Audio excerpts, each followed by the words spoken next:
Good evening and welcome to the Business Day. I'm Herman Green. Carousel, the Jamaican telecommunications company embroiled in controversy, has been acquired by Involution Limited. Carousel said in a statement that the acquisition was done under a sales agreement negotiated last October. Involution is a South African company. Chairman of Involution Limited, Gustav Schumann, said this investment in Jamaica represents his company's expansion of its global footprint as it seeks to create a connected world where technology will drive the transfer of knowledge and economic development. Digicel and Phoenix Tower International, PTI, say they have reached an agreement for Phoenix to acquire cell towers from the mobile company.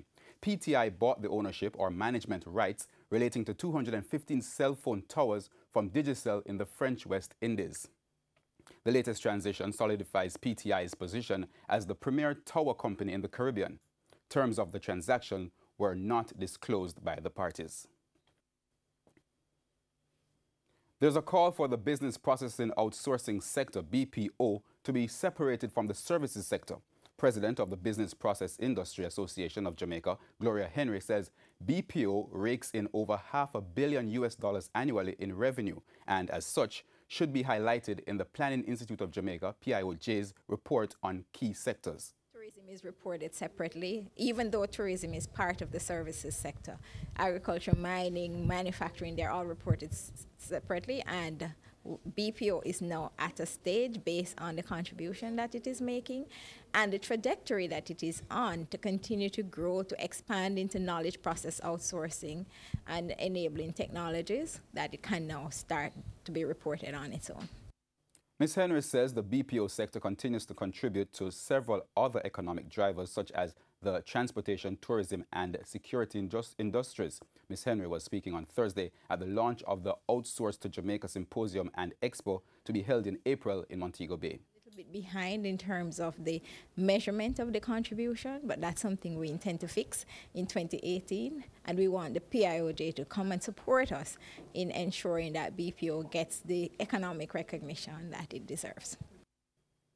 Oil prices fell to their lowest in 7 weeks today amid fears of rising global supplies after Iran announced plans to increase production and U.S. crude output hit record highs. U.S. West Texas Intermediate crude, meanwhile, was down 64 cents or 1% to settle at $61.15, its lowest close since January 2. Foreign exchange trading ended with the U.S. dollar selling for $126.28. The Canadian dollar traded at $98.84, while the sterling closed at $175.55. The euro ended trading at $157.15. Now, in today's trading session, the JSE Index advanced by 1,350 points to close at 287,622. The Junior Market Index declined by 41 points to close at 2,885. The main winners of the day were Jetcon Corporation, Jamaica Producers Group, Honeybun, JMMB Group, CAC 2000, and Proven Investments. The losers were led by C2W Music, Lasco Distributors, Paramount Trading, Portland JSX, Derrimon Trading, and General Accident Insurance.